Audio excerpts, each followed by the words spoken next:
তাকে আমরা স্বাগত জানাই। সবাই কিন্তু পে স্কেল চান, এমন কেউ নাই যে পে স্কেল চান না, কিন্তু পে স্কেলের দাবি নিয়ে আমাদের নেতারা একটা বক্তব্য দিলে আপনারা একটা শেয়ার পর্যন্ত করেন না। আসসালামু আলাইকুম প্রিয় দর্শক, আজকের ভিডিওটা খুবই গুরুত্বপূর্ণ। ভিডিও শেষে গুরুত্বপূর্ণ আলোচনা করা হবে, চলুন সরাসরি ভিডিওতে। আজ পর্যন্ত আমরা এই যে বিভিন্ন সংগঠন থেকে সাধারণ কর্মচারীরা এত এত মানে বাজেভাবে অবহেলিত, নির্যাতিত, আমাদের কথাগুলি বিভিন্ন নেতারা বিভিন্ন বক্তব্যে বিভিন্ন অনুষ্ঠানে বলে যাচ্ছে, আমাদের এই কথাগুলি মাননীয় প্রধান উপদেষ্টার কানে যাচ্ছে কিনা আমরা জানি না। আজকে বাজারের যে কি অবস্থা এটা তো সবাই জানেন, এগুলি আর নতুন করে বলার কিছু নেই। বাজারে গেলে আমরা বাজার করে নিয়ে আসতে পারি না। ওই যে মাননীয় অর্থ উপদেষ্টা বলেছেন সেদিন যে 1000 টাকা নিয়ে বাজারে গেলে এ থোক কয়েকটা বাজার নিয়ে আসা যায়। আমি ধন্যবাদ জানাই অর্থ উপদেষ্টা এরকমের একটা কথা বলেছেন, তাকে আমরা স্বাগত জানাই।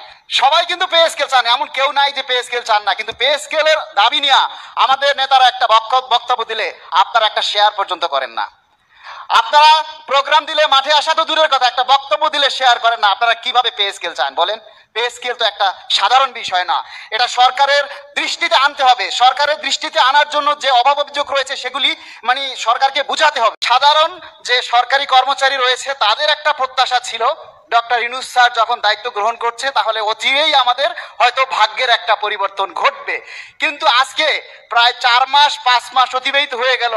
আমরা আশা করেছিলাম ডক্টর ইউনূস স্যার ক্ষমতায় বসে আগে সরকারি কর্মচারীদের পেটের যে ক্ষুধা সেটা সে নিবারণ করবে, হয়তো 30%, 40% বা 50% একটা মহার্ঘ ভাতা দিবে। পে স্কেল দিতে না পারলেও ন্যূনতম পে কমিশনটা গঠন করে যাবে। প্রিয় দর্শক, যদি আমাদের ভিডিওটা ভালো লাগে প্লিজ কমেন্ট করে আপনাদের মতামত জানাবেন। প্রত্যেকে ভালো থাকবেন। আল্লাহ হাফেজ।